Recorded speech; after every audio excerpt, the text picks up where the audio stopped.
Hello everyone and welcome once again to my channel Vishuddh Dhara. मैं रीवा मेहंदी रता आज आपसे बात करूंगी 5 एलिमेंट्स, उनके एट्रीब्यूट्स और शेप्स। जो शेप्स हैं 5 एलिमेंट्स की, उनको कैसे देखा जाता है वास्तु में, उनसे कैसे रेमेडीज़ बनाई जाती हैं, कैसे उसे यूज़ किया जाता है एक एडवांस लेवल पे जाके, और बिल्डिंग्स में उन शेप्स के क्या इफ़ेक्ट्स होते हैं अगर आप रेजिडेंशियल या कमर्शियल बिल्डिंग्स उस तरह की शेप की लेते हैं तो इस सब के बारे में इस पूरी वीडियो में मैं आपके साथ डिस्कस करूँगी, शेयर करूँगी। सबसे पहले बात करते हैं जल तत्व की। Water element. वाटर एलिमेंट एक ऐसा एलिमेंट है जिसकी कोई शेप नहीं है लेकिन उसकी सारी शेप्स हैं।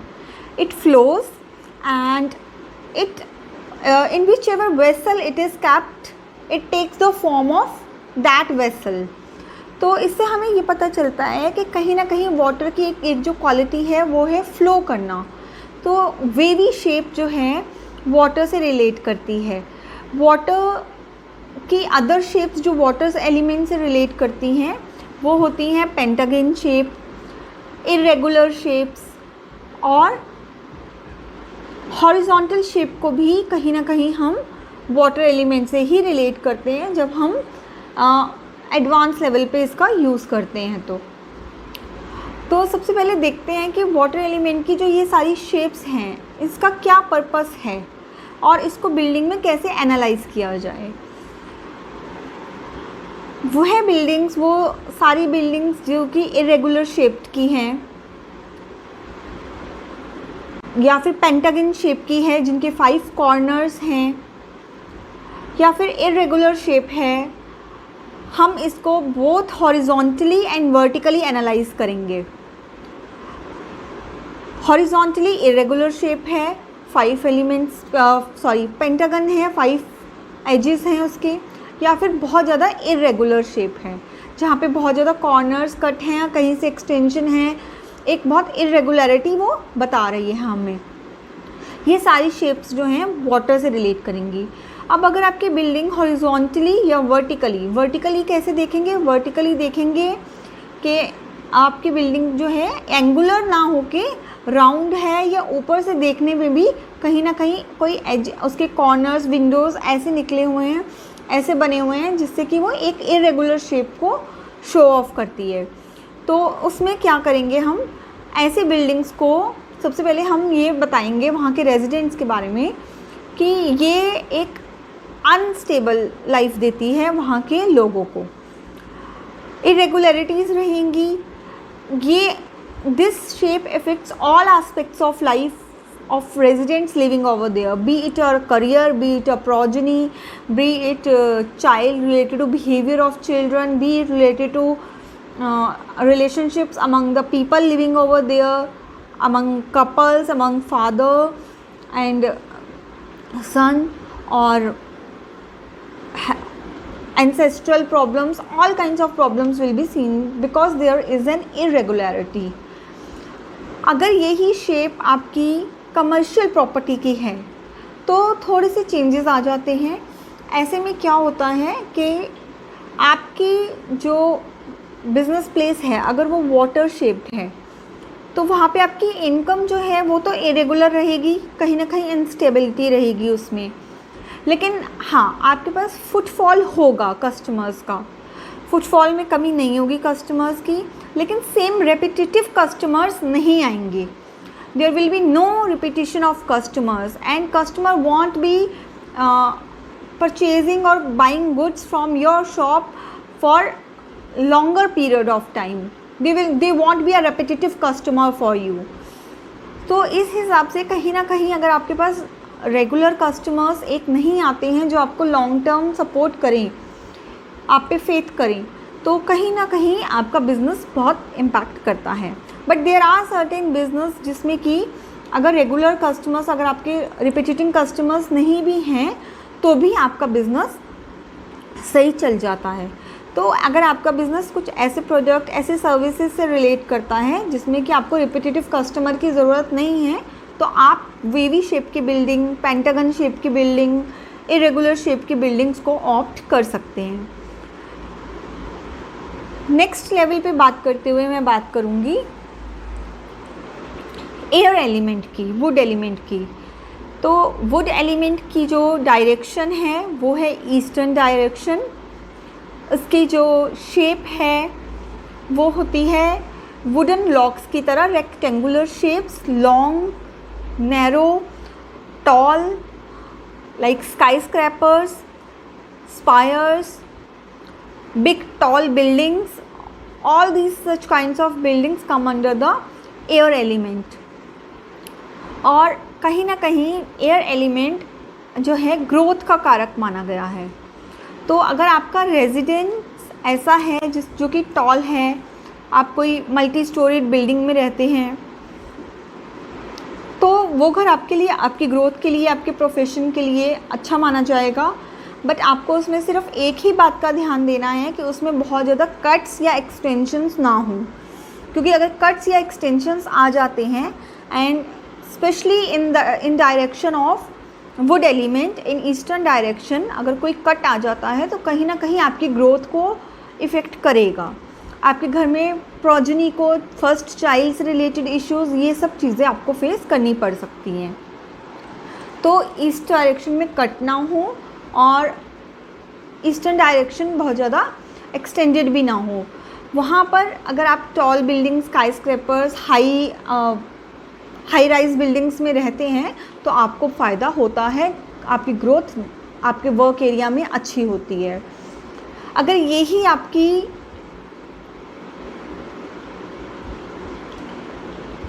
कमर्शियल बिल्डिंग है तो कमर्शियल बिल्डिंग में इस बिल्डिंग को अच्छा माना गया है। कहीं ना कहीं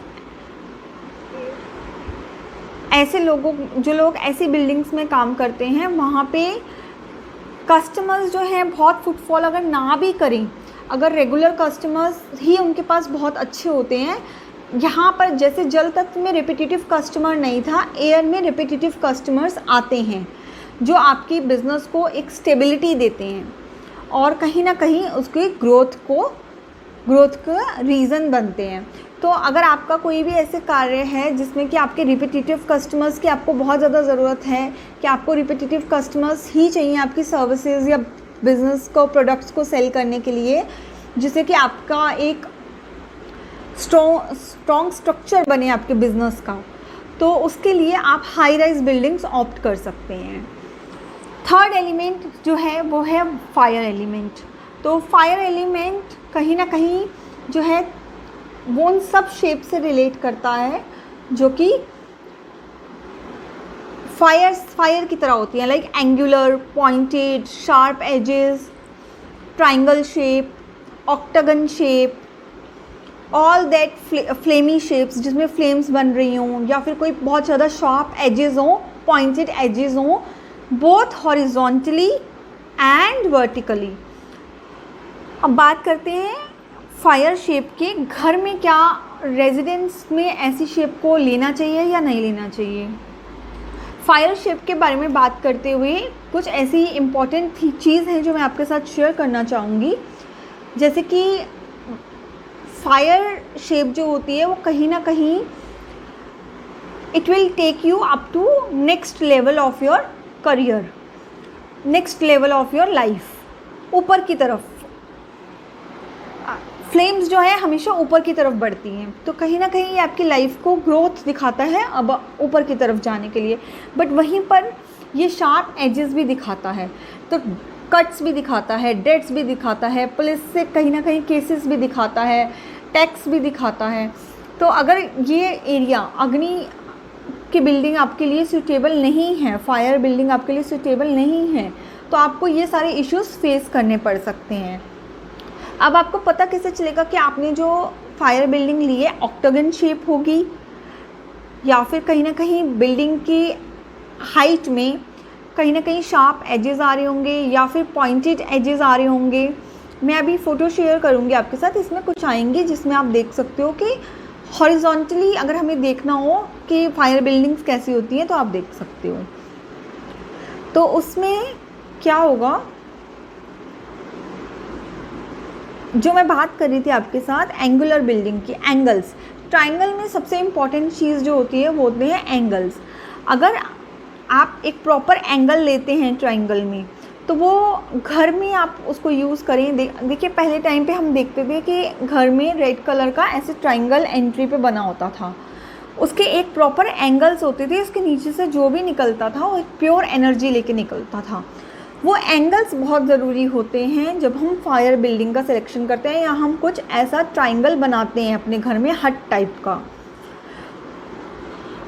बरमूला ट्राइंगल जो है उसके जो एंगल्स हैं वो है 55 डिग्री, 55 डिग्री एंड 65 डिग्री। देखिए ये एंगल्स जो हैं, ये एंगल्स ख़राब होने की वजह से बरमूला ट्राइंगल के ऊपर से जो भी चीज़ फ्लाई ओवर करती है, होवर करती है, दैट डिसअपियर्स। तो इसका एक बहुत ही ये मिस्टीरियस ट्राइंगल माना गया है। इन एंगल्स को बहुत मिस्टीरियस एंगल माना गया है कि इसके अंदर जो भी चीज़ जाती है इसके ऊपर से वो एंगल्स हो जाती है। सो एंगल्स बहुत इम्पॉर्टेंट हैं, डिग्रीज बहुत इम्पॉर्टेंट हैं। इसीलिए ट्राइंगल बिल्डिंग अगर आप घर में ले रहे हैं या कोई भी ट्राइंगल आइटम रख रहे हैं या कोई भी ट्राइंगल शेप आप बिल्डिंग की ले रहे हैं, उसमें एंगल्स का बहुत ज़्यादा ध्यान दीजिए। एंगल्स के ऊपर ही, ट्राइंगल के ऊपर ही बात करते हुए I would like to share, ये तो एक 55 डिग्री, 55 डिग्री और 65 डिग्री के जो एंगल्स थे ये बिल्कुल ही गलत एंगल्स थे, जो कि बहुत ही मिस्टीरियस और सब कुछ डिसअपियर, सब कुछ अपने अंदर ले लेने वाले एंगल्स हैं। On the other hand golden ratio, golden ratio एक ऐसी रेशियो है जिसके एंगल्स जो हैं वो इस तरीके से डिज़ाइंड हैं कि जब आप उनको किसी भी तरीके से यूज़ करते हैं तो वो हर एक चीज़ को यूनिवर्स की सिंक्रोसिटी में ले आती है। सो गोल्डन रेशियो को आप यूज़ कर सकते हैं in many forms and to synchronize with the universe, and it itself in a law gives the law of attraction to anything that comes within that ratio. तो इस तरीके से ये एंगल्स और रेशियोज बहुत इम्पॉर्टेंट हैं triangle building select करते time. अब अगर आपकी कमर्शियल बिल्डिंग ट्राइंगल बिल्डिंग है, ट्राइंगुलर शेप की है, या फिर उसके शार्प एजेस हैं, स्पाइरल है, या फिर स्टीप है, स्टीप रूफ्ड है, तो ऐसे में आप बहुत ही पावरफुल पोजीशन गेन करते हैं मार्केट में, आपकी मोनोपोली हो जाती है मार्केट में। तो अगर आपको मोनोपोली लेनी है मार्केट में अपनी, तो आप इस शेप का बहुत अच्छे से यूज़ कर सकते हैं, using it in a name plate, using it in your building, using it at the entrance of your office premises. ये बहुत अच्छा रोल प्ले करती है। लेकिन अगर यही चीज़ इसके साथ आपको साउथ ईस्ट डायरेक्शन, जो कि अग्नि की डायरेक्शन है, उसका बहुत ज़्यादा ध्यान रखना है। अगर वो ख़राब हो जाती है, अगर कहीं ना कहीं वो बिगड़ जाती है साउथ ईस्ट डायरेक्शन, तो यही बिल्डिंग आपको मोनोपोली देने की बजाय आपको एक ऐसी पोजीशन पे ला सकती है जहाँ पे आपको अपना बिजनेस शट डाउन करना पड़ जाए। तो जब भी आप ट्राइंगल शेप से रिलेटेड कोई भी एक्टिविटी को चूज़ करें, be very careful while selecting and using degrees, ratios, angles about Agni Tattva, about fire element. So moving on to fourth element, that is earth element. तो earth element एक ऐसा element है जहाँ की जो कि साउथ वेस्ट डायरेक्शन से relate करता है, and the colour is yellow and the shape that has given is square. Square में सबसे बड़ी खासियत क्या होती है, अर्थ को दिया गया है स्क्वायर शेप। स्क्वायर में हमने देखा है स्क्वायर की बहुत सारी रेमेडीज़ होती हैं, लाल किताब में भी कुछ रेमेडीज़ हैं, चांदी का चकोर टुकड़ा या फिर हम कॉपर का स्क्वायर्स भी यूज़ करते हैं वास्तु में। तो उसमें क्या होता है कि जब एनर्जी जो है अंदर ही रोटेट करती है, अंदर ही रहती है, जब इक्वल कॉर्नर्स होते हैं। So square shape, equal sides makes energy flow with in that parameters only. तो जब आपको किसी चीज़ को, किसी एनर्जी को चार दीवारी में ही रखना हो, उसी के अंदर ही रहने चाहिए चीज़ें, तो आपको स्क्वायर शेप यूज़ करनी चाहिए। And it can be used in multiple ways, multiple ways. इसीलिए जब हम घर की बात करते हैं, रेजिडेंशियल प्रॉपर्टीज़ की बात करते हैं, तो स्क्वायर शेप बहुत अच्छी मानी जाती है। क्यों अच्छी मानी जाती है? ये एनर्जीज़ को बैलेंस करती है। सेकंड, स्क्वायर शेप होने की वजह से और एनर्जीज़ को अंदर ही रखने की वजह से ये घर की बातें घर में ही रखती है। आप देखेंगे बहुत सारे घरों में ऐसा होता है कि उनके घर की बातें बाहर नहीं आती हैं, और कुछ घर ऐसे होते हैं जिसमें अगर कोई एक भी एक्टिविटी होती है तो पूरी लोकेलिटी को पता चल जाता है, या फिर कोई ऐसी हिडन बात होती है, हिडन चीज़ें होती हैं जो फैमिली अपने तक रखना चाहती है बट वो निकल जाती हैं। वो चीज़ अदर शेप्स में होती है, स्क्वायर बिल्डिंग में रहने वालों के घर वो नहीं होती हैं। तो इस तरीके से स्क्वायर बिल्डिंग जो है रेजिडेंशियल पर्पसेस के लिए बहुत अच्छी है। अब बात करते हैं कमर्शियल पर्पसेस में के लिए। कमर्शियल पर्पस के लिए भी ये बिल्डिंग बहुत अच्छी मानी जाती है। इसमें जो है आपको एक बहुत ज़्यादा सेटिस्फेक्शन लेवल देती है ये वहाँ पे काम करने वालों को, और बहुत अच्छी सोसाइटी से रिलेशनशिप्स मेंटेन करते हैं ऐसे लोग। कहीं ना कहीं रेपिटेटिव कस्टमर्स भी होते हैं, उनकी क्रेडिबिलिटी भी होती है और गुडविल भी देती है ये, if earth element also gets balanced in that building. Shape square होने के साथ साथ आपका साउथ वेस्ट भी ठीक होना ऐसे केस में बहुत ज़रूरी है। तो इस तरीके से अर्थ एलिमेंट की शेप हम यूज़ कर सकते हैं, और इसकी हम कुछ सीक्रेट्स मैंने बताया आपको, उसको ध्यान में रखते हुए आप इसको मल्टीपल वेज में यूज़ कर सकते हैं। ये एक छोटा सा मैंने आपको एग्जांपल दिया है कि स्क्वायर में एनर्जी कैसे अंदर घूमती है, और उसको एग्जांपल के थ्रू कि घर की बातें घर में रहती हैं। लेकिन आप इसको जब एप्लीकेशन में लाते हैं रेमेडीज़ बनाने के लिए, तो आप इसको बहुत ज़्यादा वैरायटी के साथ यूज़ कर सकते हैं। जैसे लाल किताब भी कहता है कि चांदी का चकोर टुकड़ा अपने पास रखिए। So there is a very basic, very in depth reason for that कि स्क्वायर ही क्यों बोला गया, ट्राइंगल क्यों नहीं बोला गया, पेंटागन क्यों नहीं बोला गया, रेक्टेंगल क्यों नहीं बोला गया। एनर्जी को उस चीज़ के अंदर ही रखता है, वो बाहर नहीं आने देता। Moving on to last element, ether element and also known as Akash Tattva, the vast and the most vast element. Color of this element is white and shape is circular shape.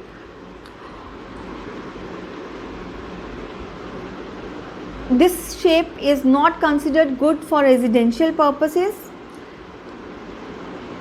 देखिए आकाश तत्व की जब हम बात करते हैं तो ये वह शेप है जो मंदिर, गुरुद्वारे and all the things that relates to उड़ान वायु, जिसमें कि एनर्जी वायु जो है हमारी ऊपर की तरफ फ्लो करती है, एनर्जीज हमें ऊपर की तरफ अट्रैक्ट करती हैं थ्रू आर क्राउन चक्रा। तो वहाँ पे जो एनर्जीज़ हैं जब हमें उनकी तरफ अट्रैक्ट करती हैं, वहाँ पे ये शेप बहुत अच्छी काम करती है। एंड सेकेंड जहाँ पे ये शेप बहुत अच्छी काम करती है वो होती हैं बहुत ही ज़्यादा क्राउडेड एरिया। तो अगर आपका कोई बिज़नेस शॉप है या फिर कोई बिज़नेस प्रेमिसेस है, ऑफिस है, आपकी शॉप है जो कि सर्कुलर मार्केट में है, तो आप देखेंगे आपके पास कस्टमर कैसा भी आए, रेगुलर आए या ना आए, आपके पास कस्टमर रिपीटेड हो या ना हो, but the market will be full flooded with the customers and there will be no time to get free from your work. वो इतना काम दे देती है आपको वो जगह, until and unless आपका west and east north east इस केस में इफेक्टेड ना हो। तो अगर आप कोई ऐसी बिल्डिंग ले रहे हैं कि जिसमें आपका जो ऑफिस प्रेमिसेस है वो या तो सर्कुलर शेप की है या फिर सर्कुलर राउंड अबाउट के आसपास है, फेसिंग है उसको, या फिर ऐसी मार्केट एरिया में है जिसका कि खुद का स्ट्रक्चर जो है वो सर्कुलर है, जैसे कि हम कनॉट प्लेस देखते हैं, सीपी इज़ अ सर्कुलर। आप देखेंगे वो मार्केट कभी भी खाली नहीं रहती। It is a very famous market, it is a very it remains always flooded with the customers and very everybody is earning good amount of money working there, until and unless east, north east and west of premises itself is not going to get afflicted. तो इस तरीके से ये 5 shapes जब घर की होती हैं, देखिए घर में ये शेप हम प्रेफर नहीं करते हैं, ऐसे घर में रहने वालों की तरक्की नहीं होती है ज़्यादा। They will be more inclined towards other activities, religious and spiritual activities. तो वहाँ पे कहीं ना कहीं स्पिरिचुअल और रिलीजियस एक्टिविटीज़ ज़्यादा होने की वजह से प्रॉब्लम्स आ सकती हैं अर्निंग में, मटेरियलिस्टिक लाइफ में। तो to maintain your materialistic life, I want prefer you to take round buildings or buildings that even have a round roofs. So in this way the 5 elements and their shapes can be analyzed. We can say about seeing about the consequences, seeing about the building, shape of a building and consequences to the customers that you are going through such and such stage of your life. This is the shape of your building. Once again, horizontal and vertical. I am again repeating, horizontal and vertical, these the both ways one should analyze the shape of building.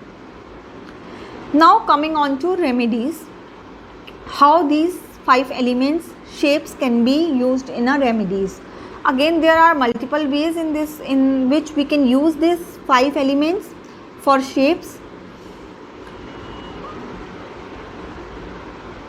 The one sutra for the remedy I will share for today for these shapes is, if your